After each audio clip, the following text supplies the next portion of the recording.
Hello everyone, and welcome to my General Hospital YouTube channel. I hope everyone is having a wonderful day. Before we begin, please hit the subscribe button and give this video a thumbs up.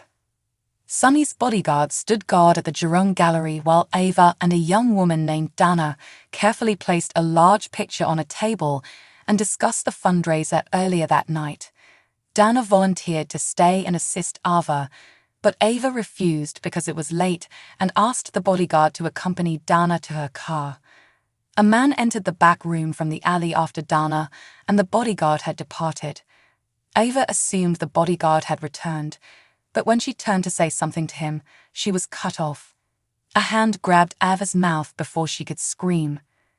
Ava pushed Nicholas aside and demanded to know what he was doing in her presence. Surprised, asked Nicholas. Ava was not amused, and they immediately started bickering. Ava threatened to summon the bodyguard, but Nicholas explained that the room was soundproof. He assured her that he was not there to cause her any harm. "Stealing my daughter wouldn't hurt me," Ava snidely said. Nicholas revealed that he was unhappy because Ava had sided with Spencer in taking Nicholas' newborn away from him, and he wanted Ava to know how he felt. He raced to convince her, however, that he had never planned to carry out the threat. Ava remained doubtful, but she shifted gears because she needed to know if Nicholas had murdered Austin and if he was responsible for the letters and the pistol. Nicholas denied any involvement in Austin's death and appeared befuddled by the messages and the pistol. Ava, to her amazement, believed him. When Ava asked what he was doing at her gallery, Nicholas replied that he had heard of Austin's death and recognized that no one would be guarding her with Mason in jail. Nicholas stated that he had intended to talk to Ava in order to hash things out, and he apologized for causing her anguish, but he also pointed out that they had both been duped by Austin and his boss. Ava agreed, reminding Nicholas that it wasn't the first time Ryan had sent Esmond to rip them apart. Nicholas convinced Ava that he loved her. Therefore, she admitted that she loved Nicholas as well. She argued, however, that their difficulties had gone beyond Ryan and Esmond's mind games, and that she and Nicholas' relationship would end in tragedy. Nicholas began to object, but Ava stated that his betrayal of Esmond and threat to take Avery had been too much for him. "There's no coming back from that, ever," she remarked. Ava described their relationship as sick, toxic, and rotten to the core. Nicholas apologized once more, and both he and Ava agreed that Ryan had gotten what he deserved. "So, what if we make sure Esmond gets hers too?" Nicholas suggested. Tracy entered the Quartermaine Mansion's living room, muttering about the commotion she'd heard while watching the New Year's Eve countdown. Brooke Lynn revealed that her mother and Olivia had gotten into a fight, but she kept the details vague on purpose. Tracy pretended to be worried that Lois might pack up and go, but Brooke Lynn became distracted when Tracy's phone kept buzzing with notifications. Tracy dismissed it as insignificant, but Brooke Lynn thought her grandma was hiding something. Brooke Lynn grabbed Tracy's phone and reviewed her text messages before Tracy could stop her. Brooke Lynn was taken aback when she discovered a flurry of text messages from Scott. Brooke Lynn teased that Lucy had been correct about Tracy being lonely. Tracy was not amused, but Brooke Lynn told Tracy that she could have some fun with Scott. Tracy denied any relationship existed between her and Scott and accused Scott of pestering her with inappropriate text messages. Brooke Lynn reminded Tracy that she had the authority to tell Scott to stop. Brooke Lynn grinned as she read a few of the text conversations and realized Scott had been flirting with Tracy. Chase arrived shortly after to take up Brooke Lynn. She was relieved to see him since she was eager to return home. She told him that her mother had caused difficulties in 2 different situations, but she did not elaborate. When Brooke Lynn revealed that she felt awful because Lois had come to see her, Chase reminded her that Lois made her own decisions and that no one could tell her what to do. Chase recommended they go home with the bottle of champagne they had opened earlier. Brooke Lynn agreed, but she cautioned him that Tracy was flirting with Scott in the living room. Tracy overheard Brooke Lynn telling Chase about Scott's text messages, but Tracy denied any flirtation. Brooke Lynn snatched Tracy's phone and handed it to Chase, who read the text conversations and confirmed that Scott had been flirting. Tracy said that Scott was solely concerned in money, while Brooke Lynn remembered Tracy and Scott having a thing in the past. Tracy called it a regrettable dalliance. Tracy cautioned her granddaughter not to lump Luke together with the others when Brooke Lynn mentioned Luke. Brooke Lynn assured her grandmother that she wished Tracy happiness and enjoyment in life. She pulled up a couple of Tracy's social media acquaintances to show Tracy that they were out celebrating. Tracy bristled, so Brooke Lynn let it go and hugged her. Tracy looked up Laura's social media page after Brooke Lynn and Chase had departed.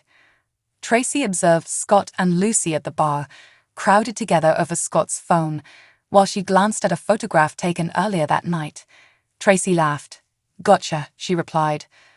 Lucy approached Scott at the Port Charles Grill and asked if he had begun to sweep Tracy off her feet. "I have Tracy right where I want her," Scott said. He said that he had been texting Tracy and that things were going fine. "I actually think I'm flirting with her," Scott admitted. Lucy was irritated since they had agreed that he would woo Tracy gradually in order to avoid making Tracy suspicious.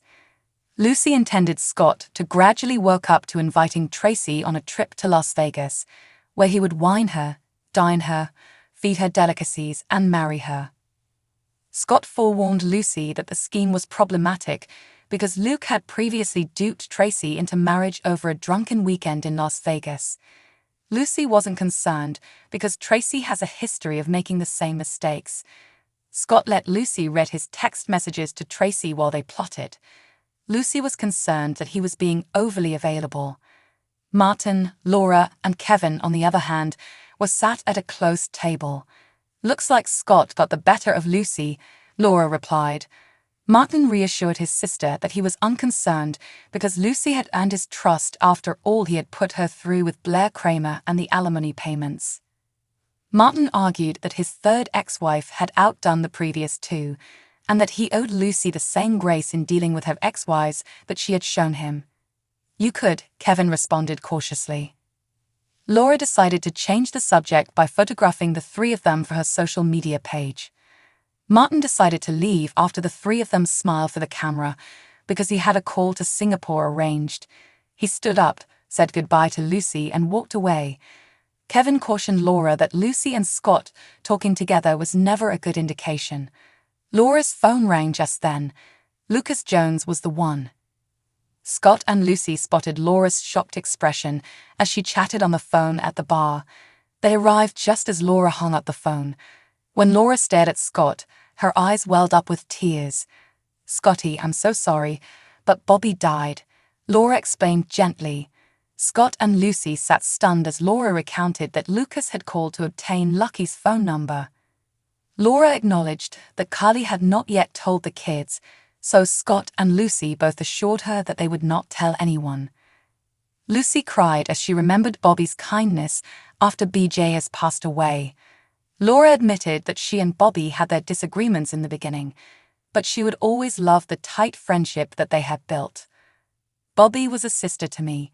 Luke or no Luke, I loved her," she stated. Scott revealed that he, too, had feelings for Bobby. "I still do," he admitted.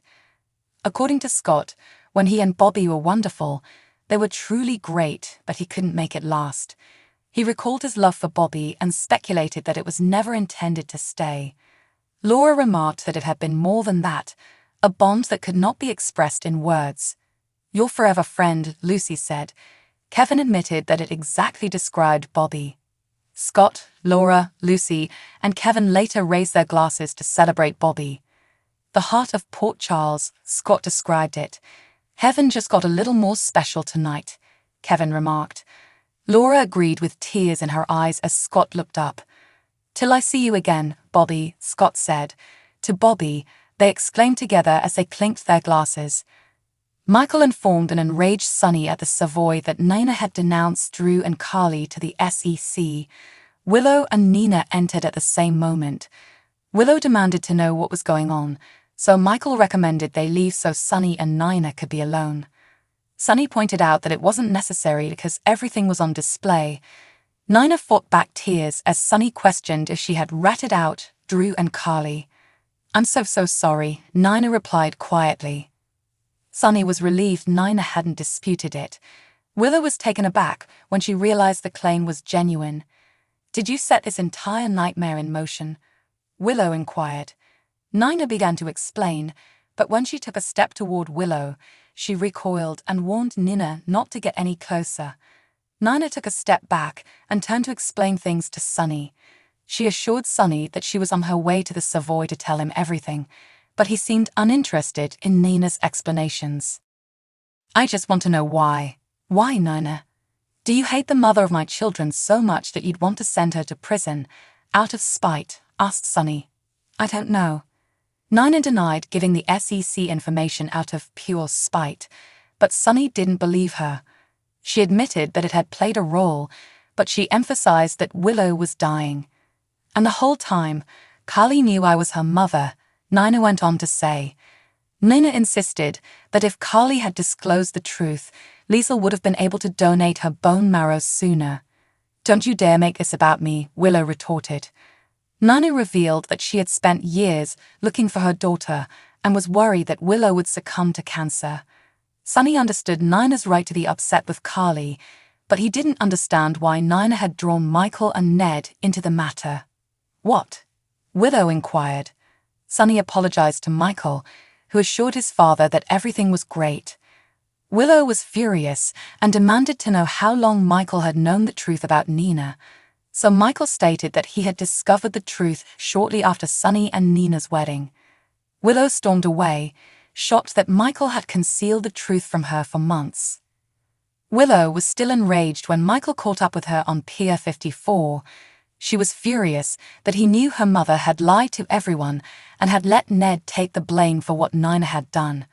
Michael claimed that he was attempting to protect Willow, but she was irritated that he was using her as an excuse and accused him of being just as terrible as Nina. Willow claimed that she was not a wilting flower who required protection from the outside world, and he should have told her the truth right away.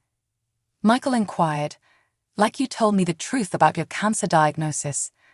Willow was surprised that he would do something like that to her. Michael apologized, but stated that he'd been attempting to keep Willow from learning the truth about Nina in the same manner that Willow had tried to keep him from learning about her disease. He claimed to seeing how close Willow and Nina had grown, but Willow denied it because Nina had always cancelled arrangements and avoided family trips. As Willow spoke, she recalled how frigid Michael had been whenever Nina's name was raised, and she immediately realized that he had maintained Nina's secret for another purpose. Back at the Savoy, Nina began to pursue Willow, but Sunny reminded her that she'd already done too much harm. "Don't you think?" he questioned. Nina informed Sunny that she had regretted her decision to call Drew and Carly, but Sunny was unimpressed. He reminded her of the harm she'd done, notably to Scout, who'd had to lose her father all over again when Drew was imprisoned. "I wasn't thinking about that," Nina lamented. "Drew almost died," Sunny exclaimed. When Sunny called Drew an innocent man, Nina disagreed. Sunny was reminded that Drew and Carly had committed a crime. "They weren't innocent. Anyone could have reported them," Nina went on to say. "No one did, Nina. You did," Sunny retorted. Nina assured Sunny she would tell him everything, but he didn't believe her. He admitted, however, that it didn't matter because Nina had done what she had done, and it had damaged people's lives. "Everything is fine, Sunny," Nina said.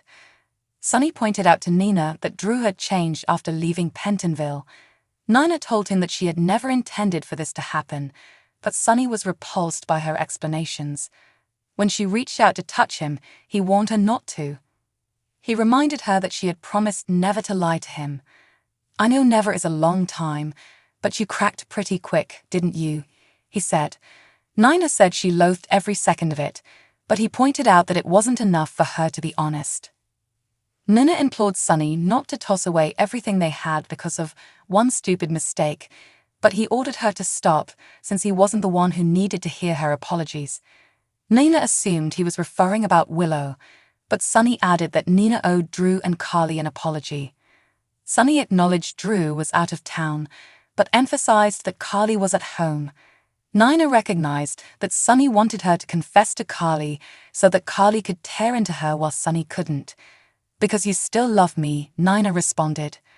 Nina was positive she was correct. Sunny began to walk away, but Nina stopped him and told him that their relationship was not over. "I won't let it be," Nina declared. Sunny went to church after leaving the nightlife. He knelt in front of a candle altar and folded his hands in prayer. Thanks for watching. If you like this video, so please don't forget to subscribe my channel and don't miss any update.